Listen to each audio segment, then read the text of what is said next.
नगाड़े बजते हैं, शहनाई बजती हैं और बड़ा उत्सव मनोरथ मनाया जाता है। और नाते रिश्तेदारी ना होने पर भी लोग उस समय ज़रूर निकाल लेते हैं परिचय, खाने पीने के हिसाब से ही सही। तो हम चर्चा कर रहे थे कि एक सज्जन 50 रुपये उन्होंने व्यवहार में दिए। लड़के का विवाह था, प्रीति भोज था। व्यवहार लिखाया जाता था पुराने समय में, अब तो लिखाते हैं, अब नहीं लिखाते हैं, लिखाते हैं कुछ जगह लिखवाते हैं। हाँ, अब गांव में तो पहले लिखाते थे रजिस्टर में। तो 50 रुपये उन्होंने व्यवहार लिखवाया और लिखवाने के बाद वो बफर सिस्टम वाले जगह गए खाने के लिए, तो पूरी की पूरी भगोनी उन्होंने गुलाब जामुन की रख ली और एक एक बार में प्लेट में 4-4, 6-6 गुलाब जामुन। लड़के का बाप सही नहीं कर पाया, उसने देखा है तो पूरा गुलाब जामुन का पूरा भगोना ही खाली कर किए चला जा रहा है। कम से कम 40-50 गुलाब जामुन खा गया और अभी और खाते ही चला जा रहा है। तो आकर के उन्होंने कहा कि अरे भाई साहब बस करो, और पीछे से बहुत लोग आने वाले हैं। उसने कहा बस क्यों करें, 50 रुपये व्यवहार में दिए हमने। भाई या तो तुम पंगत कराते, अभी तो स्वरुचि भोज है, जिसको जो चीज पसंद है वो चीज खा रहा है, तो हमको रोको मत। और वही व्यक्ति जिसके द्वार पर शहनाइयाँ बज रही थी, नफीरी नगाड़े बज रहे थे, उत्सव का समय था, तो बिना परिचय के भी लोग परिचय निकाल कर पहुंच गए। अब उसी व्यक्ति के ऊपर संकट आ गया, विपत्ति आ गई, राजा का कोप हो गया, संकट आ गया, भारी संकट आ गया। समाज में तिरस्कृत अपमानित होगा वह व्यक्ति। तो नाते रिश्तेदारी की तो छोड़ो, सहोदर भ्राता, सगा भाई घर के दरवाजे से नहीं निकलेगा, रास्ता काट के निकल जाएगा। हाँ ठीक है, जो करेगा सो भरेगा, भोगने दो, क्या है भोगने दो, अच्छा है भोगने दो। और जिनके मन में द्वेष है, ईर्ष्या है, वो तो पता नहीं क्या क्या नहीं कहेंगे, क्योंकि वे तो इस दिन की ही प्रतीक्षा में थे कि ऐसा कभी समय देखने को आवे, हमको कुछ बोलने का मौका तो मिले। ये संसार की स्थिति है। लेकिन हे रघुनाथ जी, आप ही ऐसे स्वामी हैं जो अत्यंत संकट के समय सब कुछ छोड़ करके अपने भक्तों की रक्षा के लिए आकर खड़े हो जाते, कमर कस के खड़े हो जाते हैं। कुसमय दशरथ के दानी ते गरीब निवाजे। बुरे समय में संसार का कोई व्यक्ति सहयोगी सिद्ध नहीं होता। अनुकूल समय में सब सहयोगी हैं, प्रतिकूल समय में हरि गुरु संत यही सहयोगी हैं और कोई सहयोगी नहीं।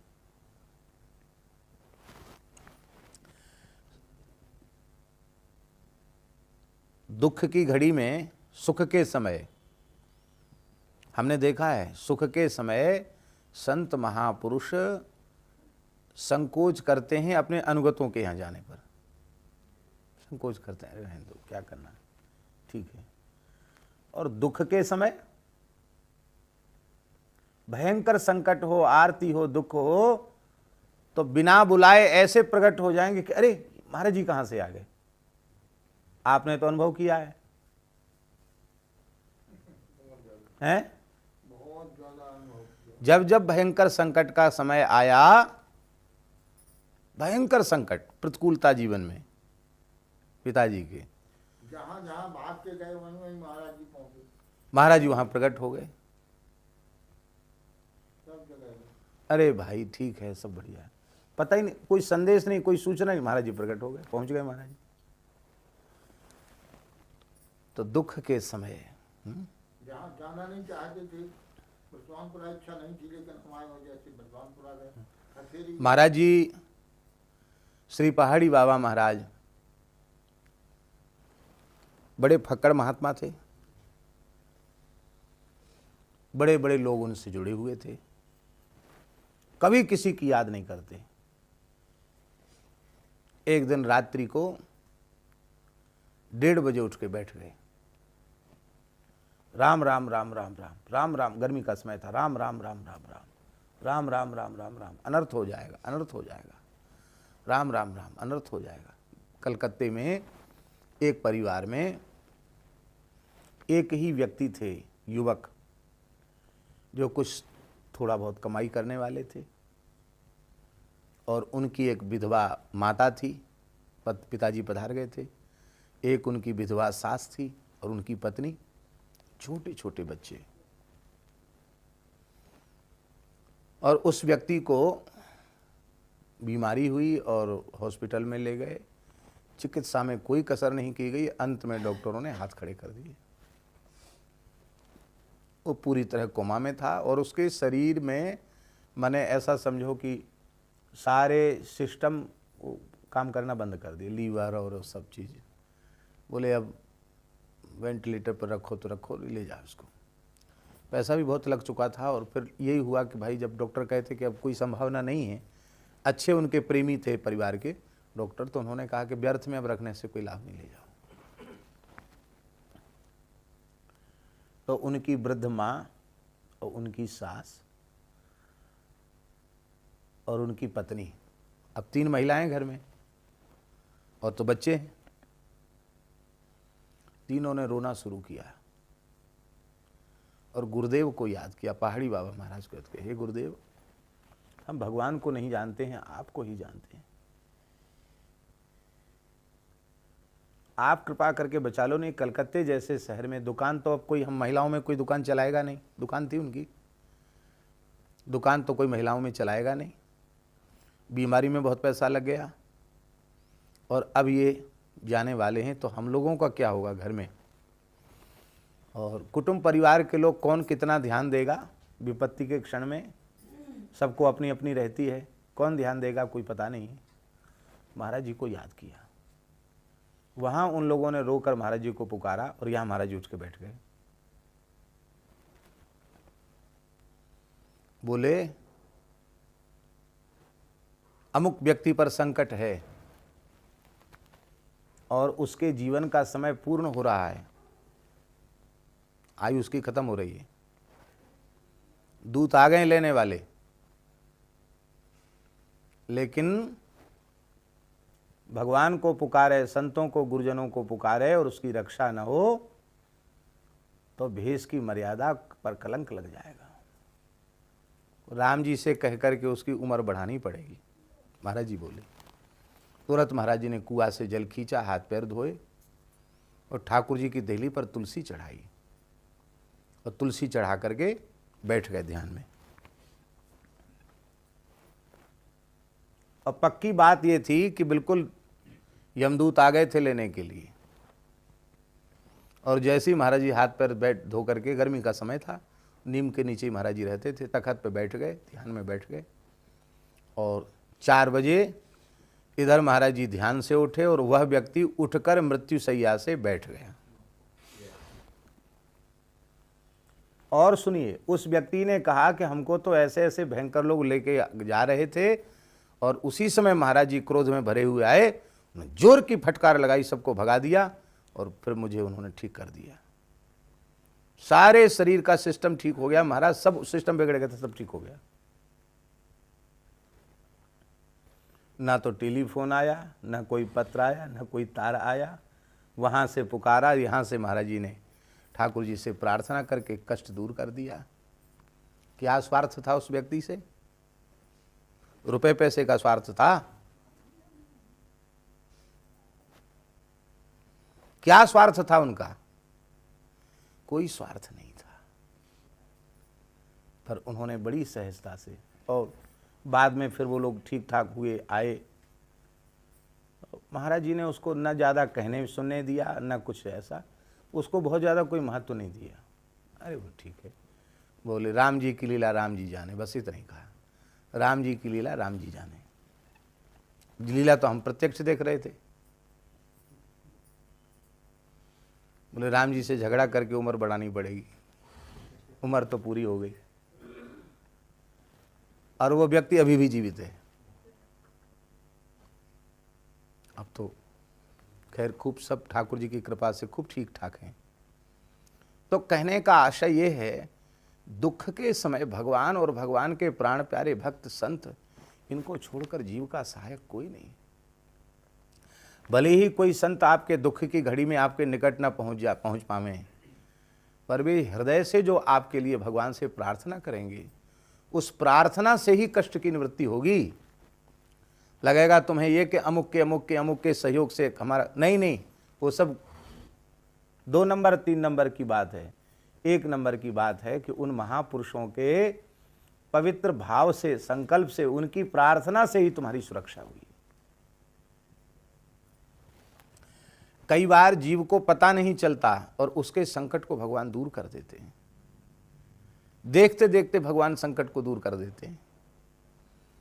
और कई बार तो ऐसा लगता है कि संकट का समय भगवान कृपा पूर्वक इसलिए देते हैं कि देखते हैं कि संकट में ये हमको कितना पुकारता है। और संकट में भगवान की पुकार जैसी होती है, वैसी पुकार अच्छे समय में नहीं हो पाती है। संकट में व्यक्ति आर्त स्वर से भगवान को पुकारता है। तो तुलसीदास जी कह रहे हैं कि संसार के लोग भी हैं, पर वे अच्छे अनुकूल समय में तो वो सब पास में आ जाएंगे, नाते रिश्तेदारी नहीं होगी तो भी निकाल लेंगे। और जैसे ही विपत्ति का क्षण आएगा कि खास भाई होगा तो भी किनारा कर जाएगा, कहेगा हमारा इनसे कोई लेना देना नहीं, हमारा इनसे कोई संपर्क संबंध नहीं। संकट के समय कोई नहीं, संकट के समय तो केवल भगवान ही सहायक है। तो हे प्रभु, संकट के क्षण में तो आप ही सहायक होते हैं। देखो, परीक्षित जी को शाप लगा, 7वें दिन तुमको तक्षक डस लेगा, तुम्हारी मृत्यु हो जाएगी। अब हम आपसे पूछते हैं कि परीक्षित जी ने तो किसी को न्योता दिया नहीं, वो तो सब छोड़ के गंगा जी के तट पर आ गए, राम राम करने लग गए। उन्होंने तो किसी को बुलाया नहीं, सारे भूमंडल के महात्मा आ गए। त्रिभुवन को पवित्र करने वाले महात्मा आ गए। अत्रि, वशिष्ठ, च्यवन, शरद्वान, अश्वनेमी, भृगु, अंगिरा, परशुराम जी, कौन नहीं, सब आ गए, बिना न्योते के आ गए। क्यों आ गए? सबको पता चल गया कि राजा परीक्षित संकट में है, तक्षक नाग से डसने का साप मिल गया है। सब संत करुणा करके आए, बोले राजन, तुमने बहुत गौ ब्राह्मण और संतों की सेवा की है, तुम बड़े धर्मशील हो, भगवान के बड़े भक्त हो, चिंता नहीं करना, हम तुम्हारे सहयोग में हैं। जब तक तुम्हें श्री कृष्ण चरण कमल की प्राप्ति नहीं हो जाएगी, नित्य गोलोक की प्राप्ति नहीं हो जाएगी, तब तक हम लोग यहाँ से हटेंगे नहीं। किसी अधम से अधम जीव के कल्याण का संकल्प एक कोई महात्मा कर ले तो उसके कल्याण में संदेह नहीं। परीक्षित कितने भाग्यशाली हैं कि सभी महात्मा उनके कल्याण का संकल्प किए हुए बैठे। हमारे महाराज जी कहते थे, संतों की सेवा का ये फल है। अच्छे समय में वे सब नहीं आए, राजा चक्रवर्ती राजा थे तो नहीं आए भोज भंडारा खाने, पर परीक्षित पर विपत्ति का समय आया तो वे सब के सब छोड़कर आ गए। जब तक पांडवों पर विपत्ति रही तब तक भगवान द्वारिका छोड़कर पांडवों के पास रहे। बार बार पांडवों के, जब देखो तब पांडवों के पास चक्कर लगाते रहते। युधिष्ठिर चक्रवर्ती राजा हो गए, बोले अब तुम संभालो, अब हम द्वारिका में ही रहेंगे, जब समय हो तो कभी कभी आकर द्वारिका में ही दर्शन दे देना। सुख के समय भले ही हरिगुरु संत आपके निकट बार बार दौड़ के न आवे, पर दुख के समय वे आप पर कृपा जरूर करते हैं। बस उनको आर्त स्वर से कोई पुकारे। तो हे भगवान, दुख के क्षण में गरीबों को निहाल कर देने वाला आपके जैसा कोई दूसरा नहीं है। हे भगवान, और एक विशेष बात है, क्या? सेवा बिनु गुण विहीन दीनता सुनाए, जे जे ते निहाल किए फूले फिरत पाए। हे भगवान,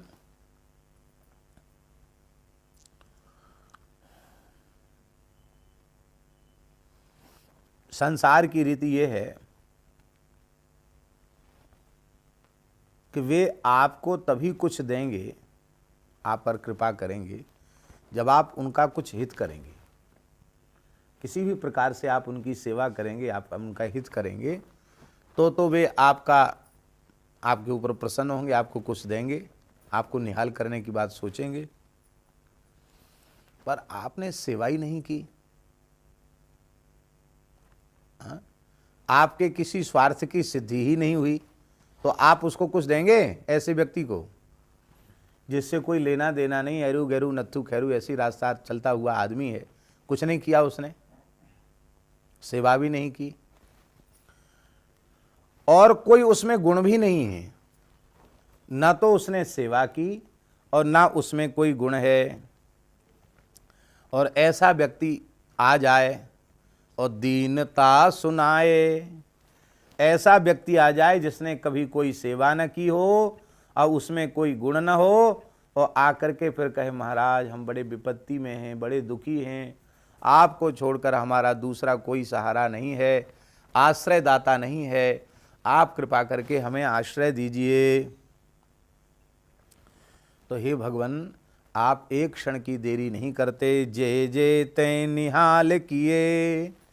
ऐसे लोगों को आपने निहाल कर दिया, धन्य कर दिया, कृतार्थ कर दिया, धन्याति धन्य बना दिया। जिन्होंने कभी सेवा भी नहीं की थी, जिनमें कोई गुण नहीं था, उन्होंने आपके दरबार में आकर आपका आश्रय लिया, आपको पुकारा, आपकी शरण ग्रहण की, तो आप फूले फिरत पाए। उनको हमने फूले फिरते हुए देखा, मैंने आनंद में घूमते हुए देखा, उनका दुख सर्वथा समाप्त हो गया।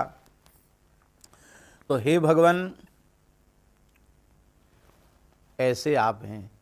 इस पद में बार बार वही बात है कि हे भगवान, जब ऐसे आप हैं तो ऐसे आपको छोड़ के मैं कहां जाऊं और किसके सामने हाथ पसारूं। राम जी फिर प्रकट हो गए। राम जी बोले, ये एक एक पद पर भगवान का प्राकट्य है। राम जी बोले, तुलसीदास जी महाराज, आपकी दीनता भी हमको सहन नहीं हो रही, आप बार बार ऐसा कहते हो, बहुत ज्यादा बड़ाई कर रहे हो आप हमारी,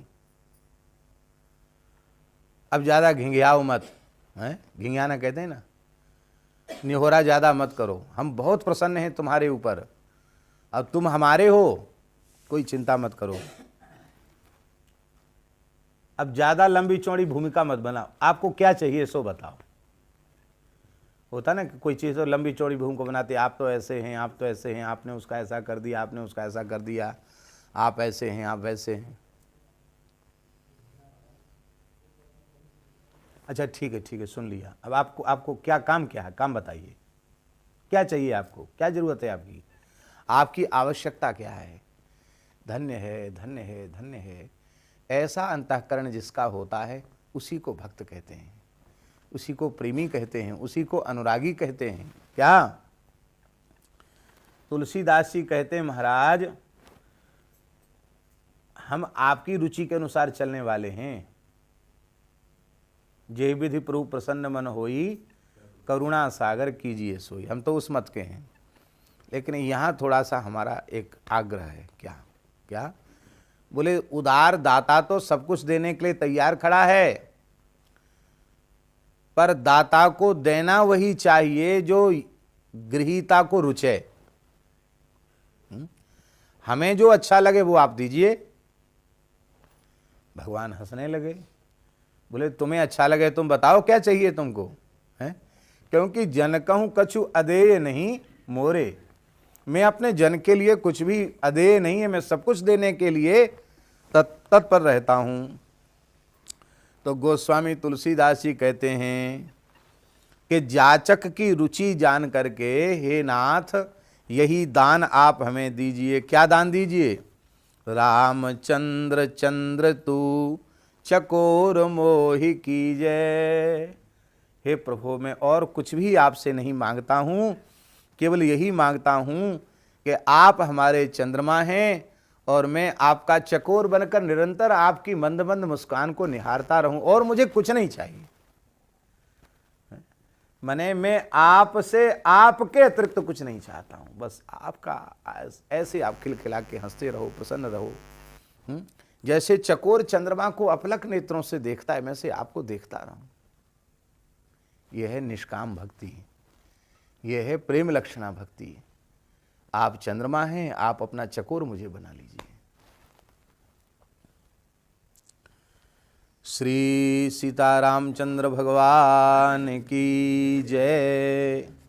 आगे के पद में गोस्वामी जी कह रहे हैं, दीन बंधु सुख सिंधु कृपा कर, कारुणिक रघुराई,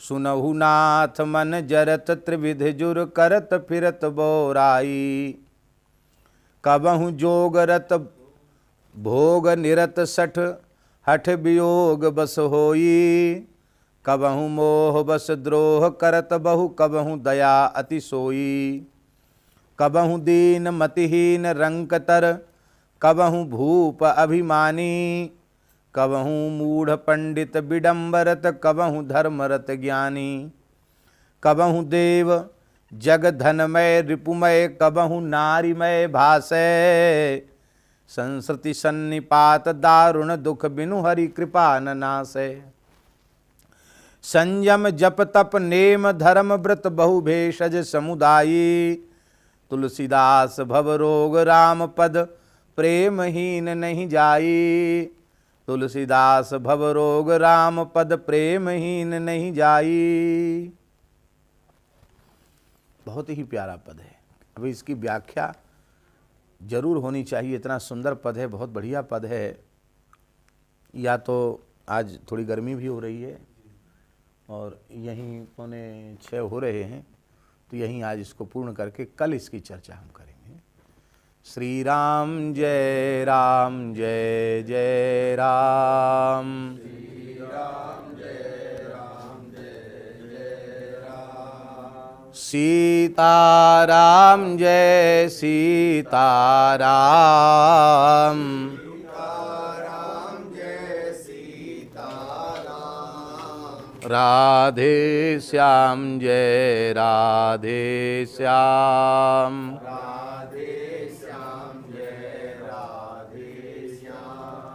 जय जय श्यामा जय जय श्याम।